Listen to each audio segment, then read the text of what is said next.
আমাদের দেশের জাতীয় সঙ্গীত পরিবর্তন করার জন্য অনেকে বলা বলি করছেন, এটা পরিবর্তন করা উচিত কিনা, ইসলামের আলোকে জানতে চাই। জাতীয় সঙ্গীত পরিবর্তন করার দাবি এবারই শুধু উঠছে তা নয়, এর আগেও বারবার উঠেছে, আপনারা জানেন। কেন উঠেছে সেটা নিয়ে তর্ক আছে, বিতর্ক আছে, এটা উঠা উচিত কিনা বা এর সঙ্গে থাকা উচিত কিনা, বা জাতীয় কোনো গীত, জাতীয় কোনো স্লোগান থাকা উচিত নাকি সেটা পরিবর্তন করা দরকার, সেটা নিয়ে আলোচনা হতে পারে। আমি সে আলোচনায় যাব, তার আগে একটু প্রাসঙ্গিক অন্য একটা বিষয় বলি। সেটা হলো যে দেশপ্রেমের নামে, দেশত্ববোধকতার নামে, দেশত্ববোধক কাজের নামে আপনি কোনো গীত, মিউজিক সংযুক্ত করে, বাদ্যযন্ত্র সংযোগে আপনি যদি কাউকে শুনতে বাধ্য করান, তাহলে সেটা তার স্বাধীনতার খর্ব করার শামিল, বিশেষ করে মুসলমানদের ক্ষেত্রে। কারণ ইসলাম যেহেতু বাদ্যযন্ত্র যোগে কোনো গান বাদ্যকে অ্যালাউ করে না, কোনো গানকে অ্যালাউ করে না, বিধায় আপনি দেশাত্মবোধক গানের নামে, দেশপ্রেমের নামে আপনি আমাকে যদি এটা চাপিয়ে দেন, তাহলে এটা হবে আমার অধিকার লঙ্ঘন করা, আমার অধিকার খর্ব করা। সোজা কথা, দেশের সংখ্যাগরিষ্ঠ মানুষ যেটাকে হারাম মনে করে, সেই কাজ আপনি দেশের মানুষের উপরে চাপিয়ে দিতে পারেন না। হ্যাঁ, দেশের একটা স্লোগান থাকলো, একটা গীত থাকলো, সেটার কথা মনা ভিতরে যদি আপত্তিকর কোনো কিছু না থাকে, সেটা ভিন্ন বিষয়, অবশ্যই সেটা গ্রহণযোগ্য হতে পারে। এবার আসা যাক এই গানটা নিয়ে, যে আমাদের যে জাতীয় সঙ্গীত আছে, আপনারা জানেন যে রবীন্দ্রনাথের লেখা এই গানটি বাংলাদেশের জন্মেরও আরো বহু আগে তিনি লিখেছেন। তো এই গীতটা মূলত বাংলাদেশকে কেন্দ্র করে লেখা হয়নি। বাংলাদেশকে কেন্দ্র করে যেটা লেখা হয়নি, সেটা কেন বাংলাদেশের জাতীয় সঙ্গীত হতে যাবে? এটা একটি বিষয়। আরেকটা বিষয় হলো, যেই গীতের মধ্যে কোথাও বাংলাদেশ শব্দটাই নেই, সে গীত কিভাবে এদেশের জাতীয় সঙ্গীত হতে পারে? বিধায় আমি তো মনে করি যে এই দাবিটা অযৌক্তিক না, যে আমাদের জাতীয় সঙ্গীত পরিবর্তন করা এটা সময়ের সবচেয়ে গুরুত্বপূর্ণ দাবিগুলোর মধ্যে থেকে একটি। আরেকটা এখানে বিষয় হলো যে, আপনারা জানেন যে হিন্দু ধর্মাবলম্বীরা তারা পূজনীয় বা দেবতা তুল্য এরকম কিছু মানুষ বা কোনো ব্যক্তি বা বস্তু থাকে, তাদেরকে তাদের দৃষ্টিতে তারা সেগুলোকে মা বলে সম্বোধন করে। ইসলাম আমাদেরকে এরকম কোনো ধারণা দেয় না। মাতৃভূমির প্রতি ভালোবাসা এটা একটা স্বকীয় বিষয়, এটার জন্য মুসলমান হওয়া প্রয়োজন নাই, এটার জন্য মানুষ মানুষ হওয়া যথেষ্ট। শুধু মানুষ কেন, অন্যান্য প্রাণীর মধ্যেও কি আছে? নিজের ভূমির প্রতি নিজের টান আছে। একটা কুকুর, একটা বিড়াল, একটা প্রাণীও দেখবেন যে সে যে ভূমিতে থাকে, বসবাস করে, বা যে ভূমিতে তার জন্ম বেড়ে ওঠা, সেটার প্রতি তার সহজাত একটা টান আছে। সেখানে মানুষের মধ্যে তো অবশ্যই আছে। আমাদের প্রিয় নবী সাল্লাল্লাহু আলাইহি ওয়াসাল্লাম মক্কা থেকে যখন হিজরত করে মদিনায় আসছেন, তাকে যখন কেবলা পরিবর্তন নির্দেশ করা হলো, তিনি যখন ফিলিস্তিনের দিকে নামাজ আদায় করছিলেন, তিনি বারবার করে মক্কার দিকে যেন কেবলা করে নামাজ পড়তে পারেন, নিজের মাতৃভূমির দিকে ফিরে যেন তার সালাত আদায় করতে পারেন, সেজন্য আল্লাহর কাছে বারবার করে বিভিন্নভাবে আর্গুমেন্ট পেশ করছিলেন। আল্লাহ তাআলা কোরআনে সেটা উল্লেখ করেছেন, ফালানুওয়াল্লিয়ান্নাকা কিবলাতান তারদাহা, হে রাসূল, অচিরে আপনাকে আপনার মনের মতো আপনি যে কেবলার প্রত্যাশা করছেন সেদিকে ফিরে সালাত আদায় করার নির্দেশ দান করবে। এখান থেকে বোঝা যায় মাতৃভূমির প্রতি সহজাত টান থাকা এটা একেবারে প্রাকৃতিক একটি বিষয়। বিধায় এটার জন্য কোনো জাল হাদিস বানানোর কোনো প্রয়োজন নাই, যে হব্বুল্লাতন মিনাল ইমান, দেশপ্রেমের অঙ্গ, এরকম কোনো হাদিস নবী সাল্লাল্লাহু আলাইহি ওয়াসাল্লাম বলেন নাই। নবী সাল্লাল্লাহু আলাইহি ওয়াসাল্লাম নিজেই নিজের মাতৃভূমিতে তার ভালোবাসা ছিল। সো একজন মানুষ হিসেবে আমাদের মধ্যে সেটা থাকবে, দায়িত্বশীলতা থাকবে, সেটাই স্বাভাবিক। আলাদা করে জাল হাদিস বানানোর প্রয়োজন নাই। যাই হোক, তো মাতৃভূমির প্রতি টান এক জিনিস, আর সেটাকে পূজা করা আরেক জিনিস। ইসলাম আমাকে এটাকে পূজনীয় করতে বলে নাই। বিধায় সংখ্যাগরিষ্ঠ মানুষের বিশ্বাসের সাথে যেমন যায় না, এই গীত বাংলাদেশকে কেন্দ্র করে লেখা হয় নাই, এটা বাংলাকে কেন্দ্র করে লেখা হয়েছে, যেটা পশ্চিমবঙ্গ পূর্ববঙ্গ মিলায়া। অতএব এই জ্ঞান মূলত এই দেশের জন্য না, যার কারণে এই গীত বা স্লোগান বাংলাদেশের, এটা পরিবর্তন হওয়াটাই হলো যৌক্তিক। এটাকে যারা মনে করেন অপরিবর্তনীয় বা পরিবর্তনের দাবি তুললেই যারা মনে করেন যে বোধহয় সব গেল গেল, তারা কি এটাকে কোরআন হাদিস মনে করেন নাকি, যে কোরআন হাদিস এটা পরিবর্তন করা যায় না, এটা তো পরিবর্তনযোগ্য। অতএব এটা পরিবর্তন করার দাবিটা আমি ব্যক্তিগতভাবে মনে করি যে অযৌক্তিক নয়। নিকটাত্মীয় খালাতো ভাইয়ের মেয়েকে বিবাহ করা যাবে কিনা? নিকটাত্মীয় খালাতো ভাইয়ের মেয়ে, তাকে বিয়ে করাতে শরঈ দৃষ্টিকোণ থেকে অসুবিধা নেই, শরঈ দৃষ্টিকোণ থেকে সমস্যা নেই। কিন্তু স্বাস্থ্যগত কোনো ক্ষতির কারণ আছে কি নেই, সম্ভাবনা আছে কি নেই, এ বিষয়ে সংশ্লিষ্ট বিষয়ে যারা ডাক্তার আছেন, বিশেষজ্ঞ আছেন, তাদের সাথে কথা বলতে পারেন। এর বাইরে শরঈ মাসআলার কথা যদি আপনি বলেন, তো আমরা বলবো যে খালাতো ভাইয়ের মেয়েকে আপনি বিয়ে করতে পারেন। এবং চাচাতো ভাইয়ের মেয়েকেও বিয়ে করতে পারেন, কারণ সে আপনার মাহরাম না, সে আপনার সরাসরি একেবারে যে নিষিদ্ধ তালিকার আছে যাদের সাথে বিবাহ বন্ধনে আবদ্ধ হারাম এবং দেখা দেওয়া যায় সেই তালিকার মানুষ না, যার কারণে এটা জায়েজ আছে। এরপরে প্রশ্ন হলো, আমার শারীরিক অনেক সমস্যা, আমি যদি আপনার সাথে সাক্ষাৎ করতে পারতাম তাহলে ভালো হতো। আমাকে অনেক ডাক্তার হুজুর দেখাইছি কিন্তু সমস্যার সমাধান হচ্ছে না। আমি রাতে ঘুমাইলে অনেক খারাপ স্বপ্ন দেখি, আমার শারীরিক সমস্যা অনেক খারাপ। 3.5 বছর যাবৎ আমার এই সমস্যা। কিছু স্বপ্নের ব্যাখ্যা আপনার ভিডিও দেখে বুঝেছি। দেখুন, প্রথম কথা হলো যে আমি আসলে কোনো রাকিও না, কোনো ডাক্তারও না। শারীরিক সমস্যা নিয়ে কোনো পরামর্শ দেওয়ার মতো কোনো সুযোগ বা জ্ঞান আমার নাই। এই জন্য মেহরবানি করে সংশ্লিষ্ট বিষয়ে যারা বিশেষজ্ঞ তাদের কাছে যাবেন। আমাদের আবেগ অতিমাত্রায় থাকার কারণে দেখা যায় আমরা যেখানে যেটা না হওয়ার কথা সেখানে যে সেটা আমরা তালাশ করি। আমি রাখি না, ঝাড়ফুঁক করি না। যারা ঝাড়ফুঁক করে তাদের নাম্বার নিতে পারে না। আমাদের অফিস ফোন করলে অনেক সময় আশেপাশে থাকা রাকিদের বিভিন্ন নাম্বার প্রোভাইড করে, যদিও কোনো দায় দায়িত্ব এক্ষেত্রে ফাউন্ডেশন বহন করে না। আপনি গিয়ে যাবেন, চেক করবেন, দেখবেন, তারপর আপনি সিদ্ধান্ত নেবেন। আর এর বাইরে কোনো ডাক্তার দেখাতে হলে আপনি চিকিৎসকও দেখাবেন। সব ব্যাখ্যা নিয়ে বিশেষজ্ঞ আছে, সেটাও আসলে আমার সাবজেক্ট না। আমাকে মাসলা মাসাইল জানার জন্য বলতে পারেন। এর বাইরে আসলে আমি আপনার জন্য দোয়া করি, মনে প্রাণে আল্লাহ তালা আপনাকে পরিপূর্ণ শেফা দান করুন। বাকি সাক্ষাৎ করলে যে আমি আসলে আপনার সমাধান করতে পারবো ব্যাপারটা সেরকম না। আপনার আবেগের প্রতি অবশ্যই আমার শ্রদ্ধা আছে। আল্লাহ তালার কাছে আমি কায়মন বাক্যে দোয়া করি, আল্লাহ তালা আপনাকে পরিপূর্ণ শেফা দান করুন। অনেক সময় দেখা যায় মুরগি দোকানদারগণ নিজ হাতে একাকী মুরগি জবাই করেন, এক্ষেত্রে কোনো দিক বিবেচনা করেন না। জানার বিষয় হলো এমন মুরগি জবাই শুদ্ধ হবে কিনা। মুরগি জবাই করতে হলে 2 জন লাগবে, এমন কোনো বাধ্যবাধকতা নেই। একাকী মুরগি জবাই করলে সে মুরগি খাওয়া যাবে, কোনো অসুবিধা নেই। দেখার বিষয় হলো আপনি বিসমিল্লাহ বলে জবাই করছেন কিনা, মুসলমান জবাই করছে কিনা, এটা হলো দেখার বিষয়। একজন মুসলমান জবাই করেছেন, বিসমিল্লাহ বলেছেন, এবং সেই সাথে যতগুলো রগ কাটার কথা, মোটা যে আপনার খাদ্যনালী, এর বাইরে যে কণ্ঠনালী শ্বাসনালী আছে, আর সরু যে চিকন রগ আছে 2 সাইডে, এগুলো কাটা গেছে কিনা দেখা যায়। এগুলো যে কাটা যেয়ে থাকে, বিসমিল্লাহ বলে জবাই করে থাকেন, বাস তাহলে কি হয়ে গেল, সে মুরগি খাওয়া হালাল হয়ে গেল। এটা কি মহিলা জবাই করছে না পুরুষ জবাই করছে, ভাই বোন জবাই করছে কিনা, জবাই করার সময় অজু ছিল কিনা, 2 জনে করলো না 1 জনে করলো, এগুলা কোনোটাই আসলে এই মুরগির হালাল বা হারাম হওয়া, খাওয়া বা না খাওয়ার সাথে, বা খাওয়া যাওয়া খেতে পারা বা না খেতে পারার সাথে কোনো সম্পর্ক নাই। যার কারণে একাকী মুরগি জবাই করে যদি দোকানদার জবাই করে, জায়েজ আছে। বিসমিল্লাহ বললো কিনা, রগগুলো ভালো করে কাটলো কিনা, এটা ইম্পর্টেন্ট। আপনি কোনো রকম একটা পোস্ট দিয়ে দিল, ভালো করে সবগুলো রগ কাটলো না, তাহলে জায়েজ হবে না। এখানে কণ্ঠনালী যেটা আছে, যেটা দিয়ে খাদ্যনালী যেটা যেটা খাদ্য যায় সবচেয়ে মোটা, সেটা কাটা গেল কিনা, তার পাশে শ্বাসনালী আছে, এটা কাটা গেল কিনা, চিকন চিকন 2 পাশে 2টা রগ আছে, কাটা গেল কিনা, এটা আপনি ভালো করে দেখবেন। বাস বিসমিল্লাহ বললো কিনা, তাহলে ইনশাল্লাহ সে মুরগি খাওয়া জায়েজ হবে। আসন্না ফাউন্ডেশনের সাথে যুক্ত হওয়ার উপায় কি? আসন্না ফাউন্ডেশনের সাথে যুক্ত থাকার উপায় হলো, আপনি 2 ভাবে যুক্ত থাকতে পারেন। এক হলো আসন্না ফাউন্ডেশনের লাইফ এবং ডোনার মেম্বার হওয়া যায়, অর্থাৎ এককালীন কেউ যদি 1 লক্ষ বা 50,000 টাকা দেয়, তাকে আসন্না ফাউন্ডেশনের লাইফ বা ডোনার মেম্বার করা হয়। এই টাকা ফাউন্ডেশনের সদকা জারিয়ামূলক কোনো কাজে অথবা জেনারেল ফান্ডে দিলেই তিনি সদস্যপদ পান।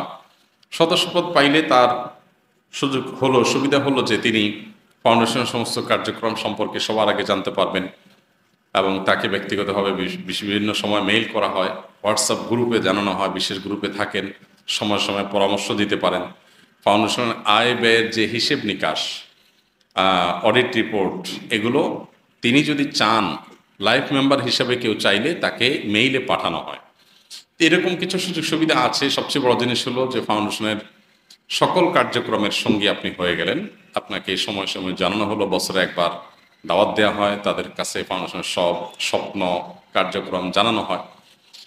তো এই সুযোগ আছে, এর মাধ্যমে ইনভলভ হতে পারেন। আর যারা টাকা পয়সা দিয়ে এভাবে ইনভলভ হতে পারেন না, সদস্যপদ নিতে পারেন না, তাদের জন্য সুযোগ আছে স্বেচ্ছাসেবী হওয়ার। স্বেচ্ছাসেবী হওয়ার নিয়ম হলো, ফাউন্ডেশনের যে ওয়েবসাইট আছে www.assunnafoundation.org, অর্গানাইজেশনের ORG, এই ওয়েবসাইটে গেলে আপনি স্বেচ্ছাসেবক নিবন্ধনে ক্লিক করে আপনার ডিটেল, তার তথ্যপত্র দিয়ে সাবমিট করবেন, বাস আপনি স্বেচ্ছাসেবক হিসেবে নিবন্ধিত হয়ে যাবেন।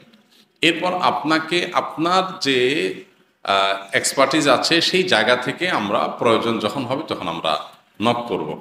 দেখা যায় যে একজন ইঞ্জিনিয়ার তিনি আমাদের এখানে স্বেচ্ছাসেবক হয়েছেন, তখন আমাদের ইঞ্জিনিয়ারিং কোনো কাজে যখন সহযোগিতার প্রয়োজন হয় আমরা তাকে নক করি। একজন ডাক্তার তিনি জয়েন করেছেন, তখন আমরা তাকে ডাক্তার হিসাবে স্মরণ করি। তো এইভাবে আসলে আমরা স্বেচ্ছাসেবক যারা আছেন তাদেরকে আমাদের কাজে লাগাবার চেষ্টা করি। যারা স্বেচ্ছাসেবা দিতে চান বা আমাদের সাথে জয়েন হতে চান তাদের জন্য সুযোগ আছে, তারা চাইলেই আমাদের সাথে জয়েন হতে পারবেন। তো এই জন্য মেহরবানি করে যথাসম্ভব ফাউন্ডেশনের যে ওয়েবসাইট আছে সেই ওয়েবসাইটে আপনারা যুক্ত হবেন, যুক্ত হয়ে সেখানে আপনি আমাদের সাথে কাজ করতে পারবেন। এর বাইরে আসনা ফাউন্ডেশনের সাথে যুক্ত হওয়ার জন্য আরও একটা ওয়ে আছে যেটা আমরা এখনো শুরু করি নাই। সেটা হলো যে আমাদের অনেকেই চান নিয়মিত দান করতে। মাসিক দাতা সদস্য 10 টাকা, 5 টাকা, 50 টাকা প্রতি মাসে মাসে আপনি দিতে চান। তো এরকম যারা আছেন যে নিয়মিত আপনি দান করতে চান, তাদের জন্য আসন্না ফাউন্ডেশনের এইভাবে নিয়মিত দাতা সদস্য বা মাসিক সদস্য হওয়ার সুযোগও আছে। তাহলে 3 ভাবে ফাউন্ডেশনের সাথে আপনি ইনভলভ হতে পারেন। একে তো আপনি ফাউন্ডেশনের সদস্য হতে পারেন, দাতা বা ডোনার বা লাইফ মেম্বার হতে পারেন। দ্বিতীয়ত হলো স্বেচ্ছাসেবক হতে পারেন আমাদের ওয়েবসাইটের মাধ্যমে। তৃতীয়ত হলো মাসিক যে দাতা সদস্য আছে সেটা আপনি হতে পারেন। তো এই 3টার কোনো একটা ওয়েতে আপনি ফাউন্ডেশনে যুক্ত হতে পারেন। কাওয়ালি গান শোনা কি হারাম নাকি জায়েজ?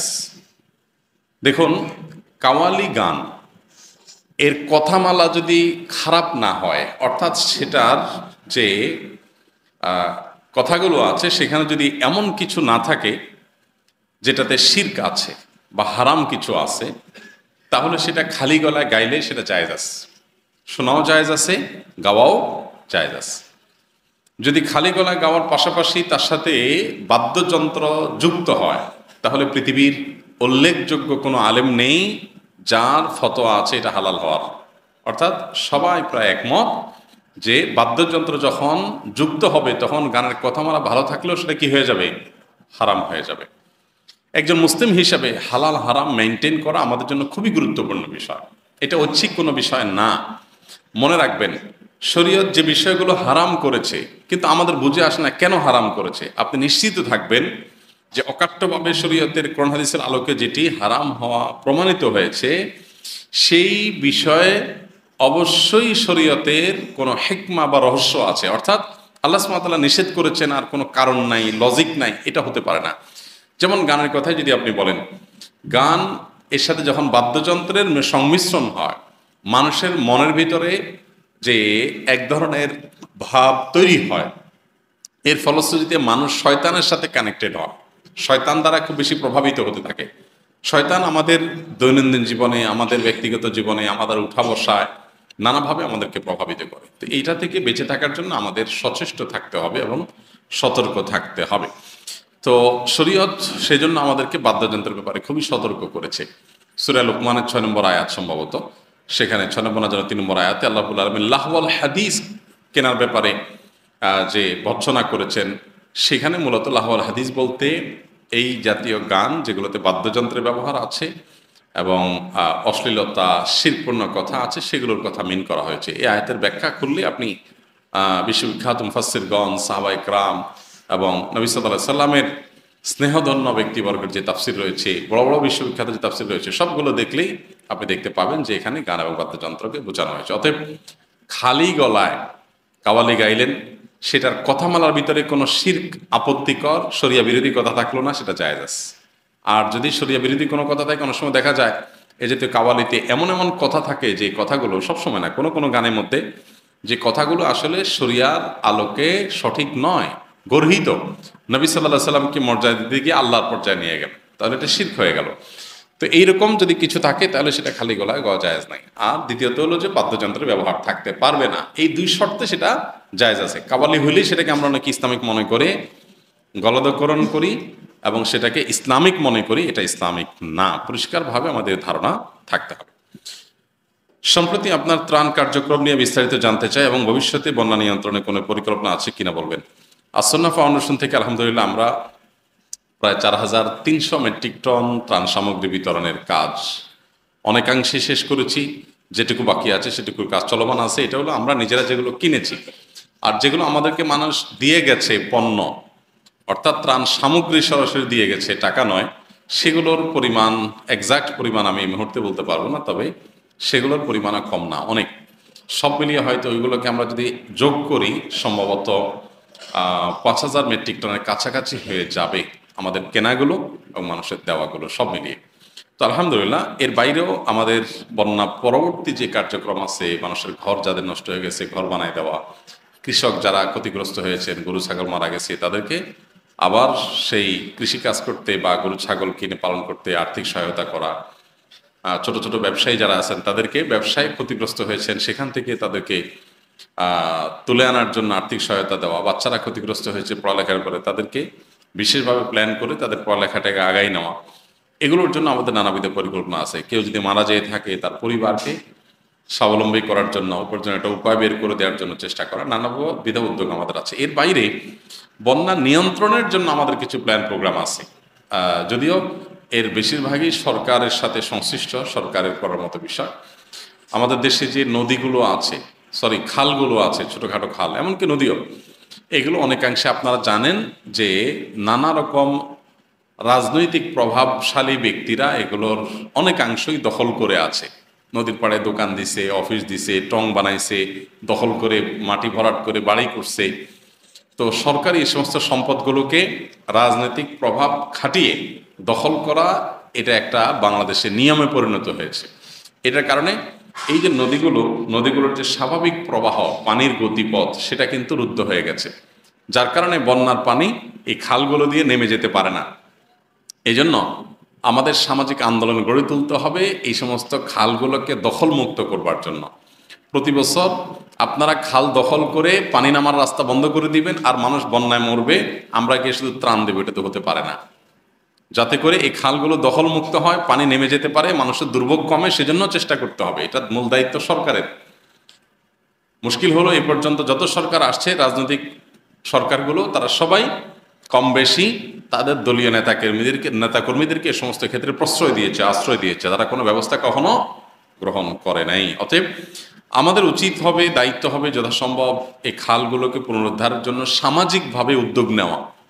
ছাত্র জনতা সবাই মিলে প্রশাসনকে সাথে রেখে এই খালগুলোকে পুনরুদ্ধার করতে হবে, এগুলো ড্রেজিং, এগুলোর পরিচ্ছন্নতা অভিযান চালাতে হবে, তাহলে ইনশাআল্লাহ পানিগুলো, বন্যার পানি নামার ব্যবস্থা হবে। এর বাইরে আরও নানাবিধ উদ্যোগ নেওয়ার মতো আছে, যেগুলো আসলে গভর্নমেন্ট নেবে। আমরা ইনশাআল্লাহ আমাদের জায়গা থেকে কিছু ভিন্ন ধর্মী কাজ করার, ভিন্ন ধাঁচের কিছু কাজ করার উপর পরিকল্পনা হাতে নিয়েছি এবং প্রত্যেক এলাকায় বন্যা বিষয়ে সচেতনতার জন্য ফাউন্ডেশনের ইনশাআল্লাহ ছোটোখাটো আপনার সভার মতো করে স্থায়ী কার্যক্রম আমরা করব, যে প্রত্যেক এলাকাতে বিভিন্ন লোকজন কাজ করবে ইনশাআল্লাহ তাআলা।